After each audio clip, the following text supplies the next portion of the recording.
Alright guys, foods that time forgot. Chips of biscuits. So it's like a brand? I don't understand. Chips biscuits. There's no apostrophe there. Let's check it out, guys. This is a ship's biscuit. It's hardtack. Oh my gosh, you hear that clank? It's pure condensed nutrition. Nutrition? If you take a family Looks like bread, like cookie, bro. Like, what do you mean, trip nutrition, guys? We just watched a video on nutrition. today, maybe 500 miles, you definitely pack clothing, maybe some recreational gear, a laptop. You don't need to worry about food. You can travel and stop any number of times along the way. Gas stations, grocery stores, fast food restaurants, they are everywhere when we Somewhat unfortunately, but yeah. travel today. If you're traveling in the 18th I had no idea century, that is how, our ancestors thought the world would be in the future. never true. You have to bring your food along with you. You never know when you might be able to find food or not. If you're a sailor on the high seas, there's no place to get food. You have to bring along every bit. Especially when the whole sky seems to be falling apart here, guys, in this image, guys, if you look closely. There's cracks in the sky here. That you need. And it needs to be able to last through multiple different kinds of temperatures in different situations. It needs to be condensed. It needs to be nutritious. I'm amazed by the resourcefulness of our forefathers in creating ship's biscuits. They check off all the difficulties on this list. I even have a ship's biscuit here that is 10 years old and it's still probably edible. I'm gonna try this at Said probably, guys. the end of the episode. So what? He hasn't mentioned the nutrition facts, though, guys. What's the nutrition facts? Honestly, it seems like food that day. Anything can be considered nutrition as long as it's edible, because there's a lot less abundance of food. And there still isn't the most abundance of food right now, guys. If you walk outside your door and look at the street, there is not fresh food out there. Not the most abundance. What is a ship's biscuit? How is it made? Ship's biscuits are so very, very simple. They are an unleavened bread. We just take 2 or 3 ingredients. You just need flour, you need a little bit of water, and maybe sometimes salt. You make a very, very stiff dough. Hey, if you want carbs, there you have it, guys. Carbs, right? Is there even carbs and fat? That's what it is. And you form it into these little biscuit shapes, and they're baked. And they're baked by the baker at a fairly low temperature and for a very long time. What we're trying to achieve here is a hardened disc of baked dough with almost no moisture in it.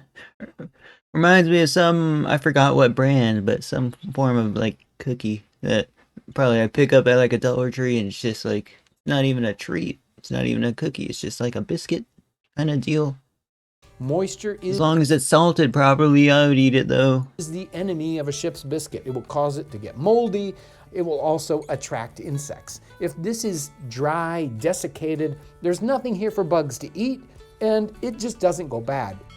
So it's easy to imagine a ship's voyage, and on board ship are barrels and barrels of ship's biscuits. How are they going to eat these? Sailors know when they sign up that this is the bread they're going to get each and every day. In fact, rations for a sailor every day includes a pound.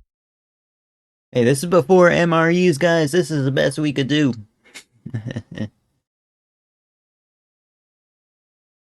Seems like he's gonna try one, so it seems like, it lasts a while. So there's that. Pound of bread. Looks like the natural forces won't even want to like try to attempt to eat it, or gonna get their hands on it. So they may get 6, 7, 8 ship's biscuits depending on how big they are. There are accounts where sailors don't even like soft bread. After they're used to eating these for a long period of time, they think the soft bread is actually going to be bad for them. All that air in the bread will make their stomach not digest properly. And so this is what they crave each and every day. But it's not just sailors that have to endure ship's biscuits each and every day. Soldiers are also dealing with ship's biscuits constantly. 18th century soldiers are in situations where ship's biscuits are part of their ration, especially as a substitute, and maybe not an everyday thing. Joseph Plum Martin, during the Revolutionary War, Ship's biscuits.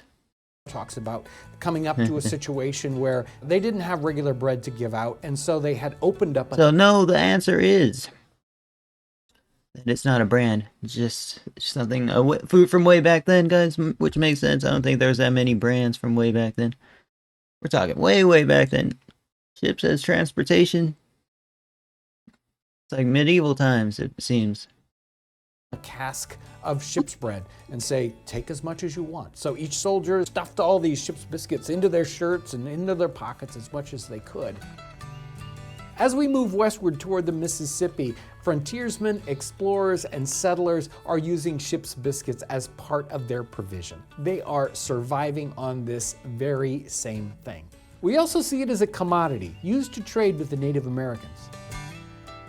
Later on in the 19th century, during the Civil War, soldiers had to deal. Guys, it seems like it would be kind of torturous to live back then, guys, but also peaceful.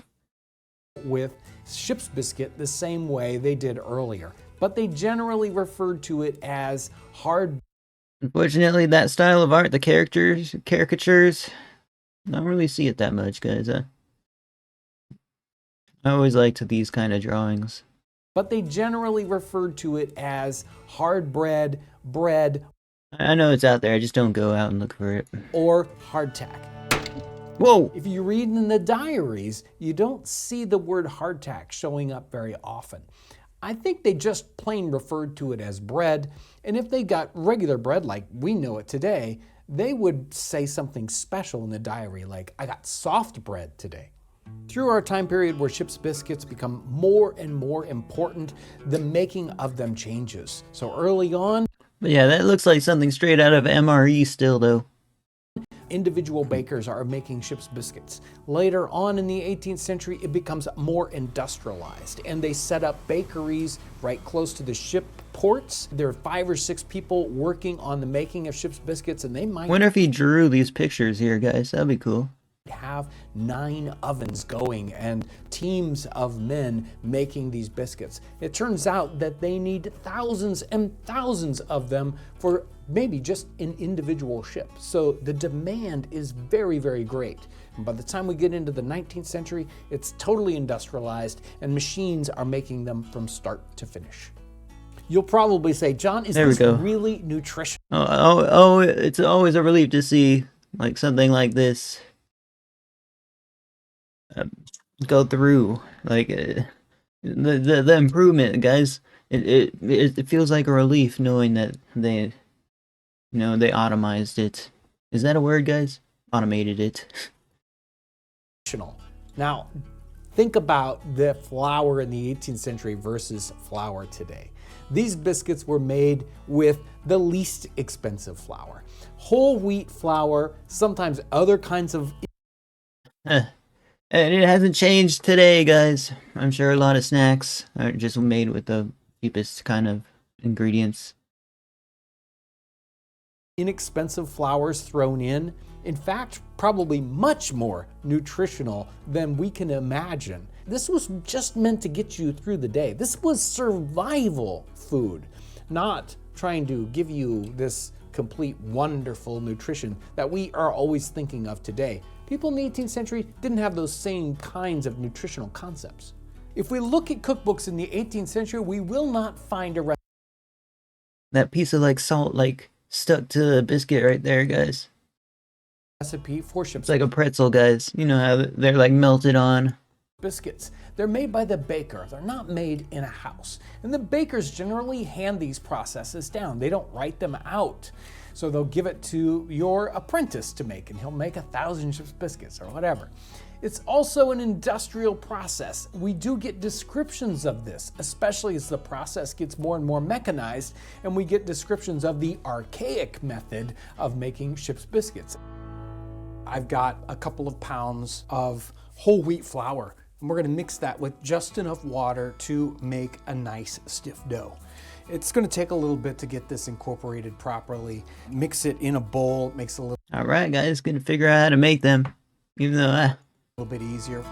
I really want to make sure this dough ball is complete. It doesn't have cracks in it, any folds where there is any unincorporated flour, because at those points, yeah, almost like a pizza, right, guys? dried biscuit will fall apart. It will crack and break, and we don't want that. So we want this to be a nice, solid biscuits. If they fall apart en route, we haven't done what we needed to do.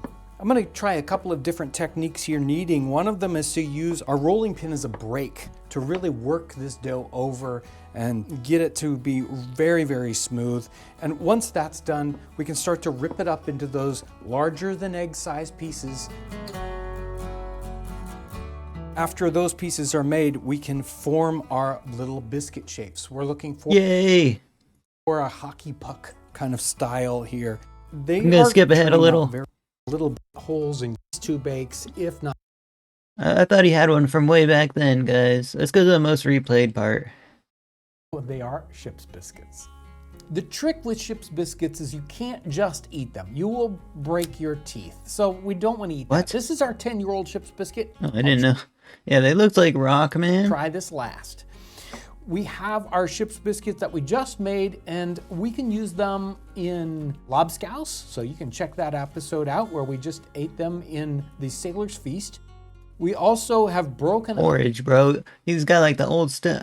Were bowls made out of wood back then? Like,